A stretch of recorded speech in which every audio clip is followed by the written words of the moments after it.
او میرے صحابہ، ہر کوئی گھر میں بیٹھا ہے، سخت سردی کی وجہ سے کوئی گھر سے باہر نہیں نکل سکتا، آپ باہر کیسے آ گئے؟ یا رسول اللہ، کئی دنوں سے فاقہ ہے، کھانے کو ایک کھجور کا دانہ تک نہیں ملا، کئی دنوں سے بھوکے ہیں۔ یا رسول اللہ، بھوک کی شدت نے ہمیں سخت سردی کے وقت میں بھی گھر سے باہر نکال دیا۔ پیغمبر نے فرمایا، خدا کی قسم، میں بھی اسی وجہ سے گھر سے باہر نکلا ہے۔ دونوں جہانوں کا بادشاہ، دنیا اور آخرت کا بادشاہ، سید الاولین والآخرین، تاج الانبیاء، سید الانبیاء، خاتم النبیین والمرسلین، ایک آواز پر احد کا پہاڑ بھی بھاگتے ہوئے پیغمبر کے قدموں میں گر جائے، اپنا سر جھکا دے، اس کی ایک پکار پر دولت دوڑتی ہوئی آئے اور پیغمبر کے قدموں میں گر جائے۔ وہ کیا کہہ رہے ہیں؟ اے ابو بکر، عمر، اے علی، وہ میرے صحابہ، میں بھی اسی وجہ سے گھر سے باہر نکلا ہوں، کئی دنوں سے کھجور کا ایک دانہ بھی نہیں چکھا، بھوک کی شدت نے گھر سے باہر نکلنے پر مجبور کر دیا، دانہ نہیں ملتا تھا، بھوک کی شدت کی وجہ سے بے ہوش ہو جاتا۔ ایک مرتبہ سخت سردی کا موسم ہے، ٹھنڈی ہوا چل رہی ہے، لوگ باہر نہیں نکل سکتے، لیکن ابو بکر گھر سے باہر نکلا، راستے میں بیٹھ گئے۔ عمر آیا کر پوچھا، ابو بکر آپ راستے پر کیسے بیٹھے؟ سخت سردی کا وقت ہے، ہر کوئی اپنے کمروں میں اپنے گھروں میں چلا گیا، اس ٹھنڈک کی وجہ سے باہر کوئی نہیں آ سکتا، آپ باہر کیسے آئے؟ ابو بکر نے کہا، خدا کی قسم، کئی دنوں تک کھانے کا ایک لقمہ، کھجور کا ایک دانہ تک نہیں ملا، بھوک کی شدت نے مجھے گھر سے نکال دیا۔ عمر نے کہا، میرے ساتھ بھی یہی حالت ہے، میں بھی اسی لیے گھر سے باہر نکلا ہوں۔ علی آ گیا، علی نے پوچھا ابو بکر عمر سے، ابو ہریرہ بھی تھے، پوچھا گھر سے باہر کیسے نکلا؟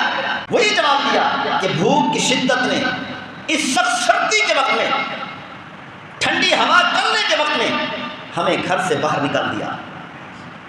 تھوڑی دیر میں پیغمبر صلی اللہ علیہ وسلم تشریف لائے۔ پیغمبر صلی اللہ علیہ وسلم نے اپنے صحابہ کو دیکھا، اپنے شاگردوں کو دیکھا کہ سخت سردی کے وقت میں ٹھنڈی ہوا چل رہی ہے، میرے شاگرد، میرے صحابہ سردی میں کانپ رہے اور باہر بیٹھے ہیں۔ پوچھا، او میرے صحابہ، ہر کوئی گھر میں بیٹھا ہے، سخت سردی کی وجہ سے کوئی گھر سے باہر نہیں نکل سکتا، آپ باہر کیسے آ گئے؟ یا رسول اللہ، کئی دنوں سے فاقہ ہے، کھانے کو ایک کھجور کا دانہ تک نہیں ملا، کئی دنوں سے بھوکے ہیں۔ یا رسول اللہ، بھوک کی شدت نے ہمیں سخت سردی کے وقت میں بھی گھر سے باہر نکال دیا۔ پیغمبر نے فرمایا، خدا کی قسم، میں بھی اسی وجہ سے گھر سے باہر نکلا ہوں۔ دونوں جہانوں کا بادشاہ، دنیا اور آخرت کا بادشاہ، سید الاولین والآخرین، تاج الانبیاء، سید الانبیاء، خاتم النبیین والمرسلین، جس کی ایک آواز پر احد کا پہاڑ بھی بھاگتے ہوئے پیغمبر کے قدموں میں گر جائے، اپنا سر جھکا دے، جس کی ایک پکار پر دولت دوڑتی ہوئی آئے اور پیغمبر کے قدموں میں گر جائے۔ وہ کیا کہہ رہے ہیں؟ اے ابو بکر، عمر، اے علی، وہ میرے صحابہ، میں بھی اسی وجہ سے گھر سے باہر نکلا ہوں، کئی دنوں سے کھجور کا ایک دانہ بھی نہیں چکھا، بھوک کی شدت نے گھر سے باہر نکلنے پر مجبور کر دیا۔ پیغمبر صلی اللہ علیہ وسلم نے فرمایا، علی سے، علی، یہ سامنے کھجور کا درخت کھڑا ہے، اس کھجور کے درخت سے جا کر کہو، اللہ کا رسول کہتا ہے ہمیں تازہ کھجور کھلاؤ۔ آپ نے کبھی سنا کہ سخت سردی کے مہینے میں، دسمبر جنوری میں کھجور نے تازہ پھل دیا ہو؟ یہ تو گرمی کا پھل ہے، جون جولائی کا پھل ہے۔ علی نے جا کر کہا، اللہ کے رسول فرماتے ہیں کہ اللہ کے حکم سے ہمیں تازہ کھجور کھلاؤ۔ علی فرماتے ہیں، میں نے کہنے کی دیر تھی، ٹپ ٹپ ٹپ ٹپ کر کے تازہ کھجور نیچے گرنے لگی، میں اپنے دامن میں چن کر آیا، آ کر پیغمبر صلی اللہ علیہ وسلم کے سامنے پیش کیا۔ پیغمبر نے فرمایا، میرے صحابہ میں بھی تقسیم کر دو، مجھے بھی کھلا۔ تو دیہاتی نے کہا، ہمیں آپ کی یہ بات سمجھ میں نہیں آتی، آپ کے صحابہ کتنی فقر و فاقہ میں مبتلا ہیں، کھانے کو کچھ نہیں ملتا، پہننے کو کپڑا نہیں ہے، آپ کیسے کہتے ہیں کہ آپ کے یہ صحابہ ایران کو فتح کریں گے؟ جیسے آج کوئی کہے امریکہ کو فتح کریں گے، جیسے آج کوئی کہے چین کو فتح کریں گے، برطانیہ کو فتح کریں گے۔ ایسے ہی پیغمبر نے فرمایا تھا، اس وقت ایران، کیسر و کسرا اور روم، شام کی سلطنت پوری دنیا میں سپر پاور کی حیثیت رکھتی تھی، فوج تھی ان کے پاس، اسلحہ تھا، دنیا تھی، دولت تھی، سب کچھ تھا۔ ہمیں آپ کی یہ بات سمجھ نہیں آتی کہ آپ کے یہ فقیر صحابہ ایران، کیسر و کسرا، دنیا کی سپر پاور طاقتوں کو کیسے فتح کریں گے؟ تیسری بات ہمیں آپ کی یہ سمجھ نہیں آتی کہ آپ کہتے ہیں کہ مرنے کے بعد زندگی ہے، مرنے کے بعد ہم زندہ ہوں گے۔ آج تک کبھی کوئی زندہ ہوا؟ پیغمبر صلی اللہ علیہ وسلم نے فرمایا، لعلک تطول بک الحیات، مجھے لگتا ہے کہ تیری عمر لمبی ہوگی، اللہ مجھے لمبی عمر عطا کرے گا۔ تو اپنی آنکھوں سے دیکھے گا کہ سارا عرب مسلمان ہو کر، سارا عرب یہ بت پرست، بتوں کی پوجا کرنے والے، بتوں کے سامنے سر جھکانے والے، بتوں کو سجدے کرنے والے، بتوں سے اپنی ضرورتیں پوری کرانے والے، یہ سارا کا سارا عرب، یہ سارے کے سارے مشرک لوگ میرا کلمہ پڑھ کر میری اتباع کرنے والے ہیں۔ اور پیغمبر صلی اللہ علیہ وسلم نے فرمایا اللہ آپ کو لمبی زندگی دے گا اور تو اپنی آنکھوں سے دیکھے گا کہ میرے یہی صحابہ جن کے پاس کھانے کو لقمہ تک نہیں ہے، پہننے کو کپڑا نہیں ہے، یہی میرے فقیر صحابہ، یہی میرے غریب صحابہ دنیا کی سپر پاور ایران کو فتح کریں گے اور شام کو فتح کریں گے، روم کو فتح کریں گے، کسرا کو فتح کریں گے۔ وہ اپنی آنکھوں سے دیکھیں۔ اور تیسری بات پیغمبر صلی اللہ علیہ وسلم نے فرمایا کل قیامت والے دن اللہ کے عدالت میں، اللہ کے سامنے حشر کے میدان میں تیرا ہاتھ پکڑ کر بتاؤں گا کہ دیکھ لے اپنی آنکھوں سے کہ مرنے کے بعد ہم زندہ ہوئے ہیں یا نہیں۔ جب فتح مکہ ہوا سارا عرب فوج در فوج آئے، سارا عرب کلمہ پڑھ کر مسلمان ہوا۔ تو اس دیہاتی نے کہا ایک بات تو پوری ہوگی، فاروق اعظم رضی اللہ عنہ کا زمانہ ہے، ابھی تک وہ دیہاتی زندہ ہے، اللہ نے اس دیہاتی کو لمبی زندگی عطا کی، جیسے پیغمبر صلی اللہ علیہ وسلم نے فرمایا۔ اپنی آنکھوں سے دیکھا ایران فتح ہوا، آنکھوں سے دیکھا روم فتح ہوا، آنکھوں سے دیکھا کیسر و کسریٰ شام کے سارے فتح ہو گئے، اور ان تمام ممالک کی دولت سونا چاندی ہیرے جواہرات جمع ہو کر مدینہ میں پہنچا، عمر کے قدموں میں، مسلمانوں کے قدموں میں پہنچا ہے۔ صحابی فرماتے ہیں کہ سونے کا ایران کے فتح کے بعد سونے کا ہیرے جواہرات کا اتنا ڈھیر لگا، اتنی بڑی ڈھیری تھی، آپ نے اتنی بڑی ڈھیری گندم کی بھی کبھی نہیں دیکھی۔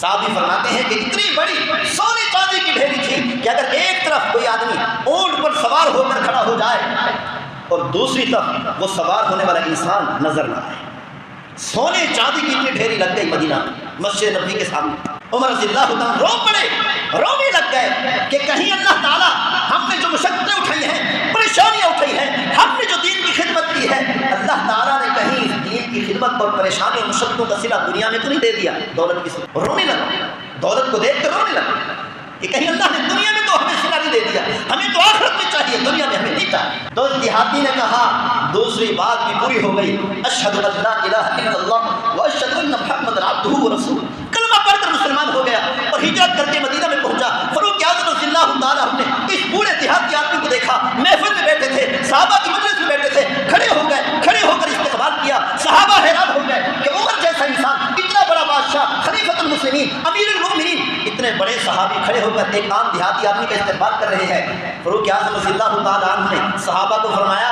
میں اس مجلس میں شریک تھا جس مجلس میں پیغمبر نے فرمایا تھا اس دیہاتی کو کہ عرب فتح ہوگا، سارا عرب مسلمان ہوگا، ایران فتح ہوگا، روم فتح ہوگا، یہ ساری سپر ورلڈ طاقتیں یہ ساری کی ساری فتح ہو جائے گی، اور قیامت والے دن میں محمد اس کا ہاتھ پکڑ کر کہوں گا کہ مرنے کے بعد زندہ ہوئے ہیں یا نہیں۔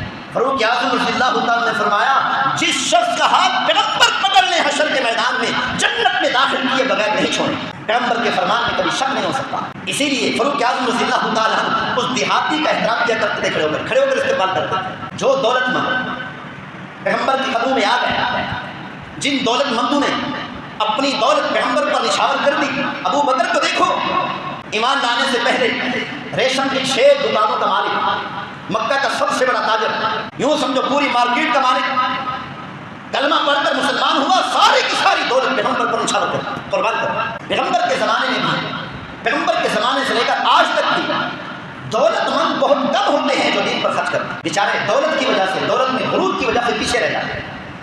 کتنے سردار تھے، کتنے دولت مند تھے، پیغمبر کے زمانے میں پیچھے رہ گئے، بات جلدی سمجھ میں نہیں آئی، دیر سے سمجھ آئی۔ اسی لیے غریب غربا لوگ بازی لے، غریب غربا لوگ جو غلام تھے پیغمبر کی شروع سے ہی اتباع کرنے کی وجہ سے، پیغمبر پر اعتماد کرنے کی وجہ سے آگے نکل گئے، دنیا کے سردار بن گئے، آخرت کے سردار بن گئے۔ بلال حبشی جس کی کوئی قدر نہیں تھی دنیا میں، جس کی کوئی قیمت نہیں تھی، جس کو مارا جاتا تھا، پیٹا جاتا تھا، جس سے خدمت لی جاتی تھی، وہ بلال مکہ فتح ہوا، بیت اللہ کی چھت پر چڑھا ہوا ہے، سردار سارے نیچے کھڑے ہیں، تمام سرداروں سے اوپر چلا گیا۔ پیغمبر صلی اللہ علیہ وسلم معراج سے واپس تشریف لائے، جنت کا حال بیان فرما رہے، فرمایا میں عمر کی